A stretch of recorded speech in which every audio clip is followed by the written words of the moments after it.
coucou. Oui, je suis juste là, derrière la paille. Bonjour et bienvenue à Tous les Chemins. Aujourd'hui, Tous les Chemins nous mènent en Dordogne. Nous sommes dans le petit village de Issac, au cœur du Périgord blanc. Nous allons passer la journée ici et nous allons commencer notre visite par le château de Montréal.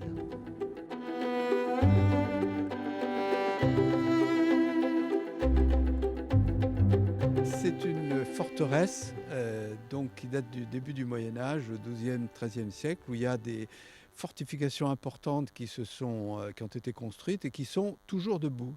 Et la première étape importante de cette forteresse, c'est évidemment la guerre de Cent Ans.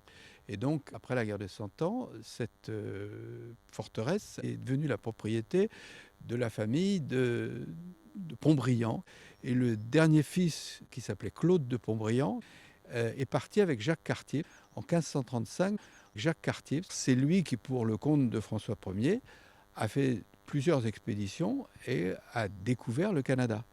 Et donc cet endroit qui s'est appelé après Montréal au Canada, on ne pourra jamais démontrer que le nom vient d'ici, mais ce qu'on sait sûrement, c'est que le sieur de Montréal d'ici a été l'un des premiers à poser le pied sur les bords du Saint-Laurent au Canada. Allez, venez! Ho! Ho! Ho! À table! Ho! Le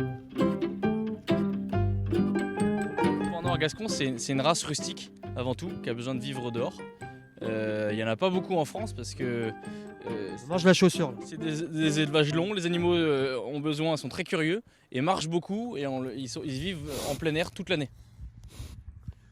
On leur donne à manger une fois par jour et en plus de ça, ils vont se promener dans la plaine, dans la forêt, dans les sous-bois pour trouver une deuxième partie de leur alimentation et c'est ça qui forcément va influer sur les carcasses, sur la viande et sur la qualité gustative de la viande. C'est des cochons très gras, mais c'est un gras qui est intéressant également. Et donc on mange le gras, on mange le gras. Les arômes se fixent autant dans la viande que le gras et il faut manger les deux en même temps. C'est un gras insaturé en acide gras et du coup c'est ce qu'on appelle entre guillemets le bon gras.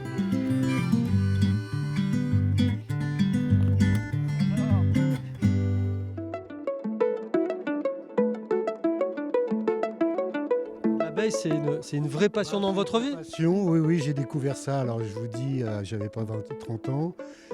J'ai trouvé ça complètement fascinant comme monde. J'ai tout de suite eu des ruches.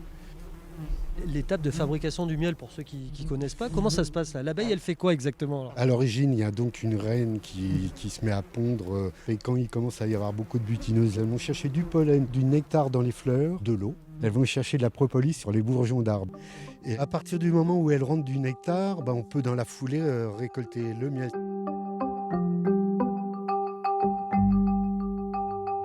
Alors cette plaque, c'est un cadre et ces petites alvéoles, elles servent à recevoir tout ce que les abeilles vont chercher à l'extérieur, c'est-à-dire le nectar, le pollen, et puis il y a aussi la reine qui s'en sert pour pondre.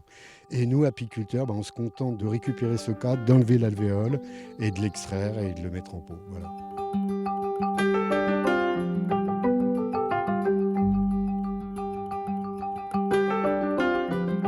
Voilà, notre journée à Issac se termine. Merci de nous avoir suivis. On se retrouve une prochaine fois sur d'autres chemins.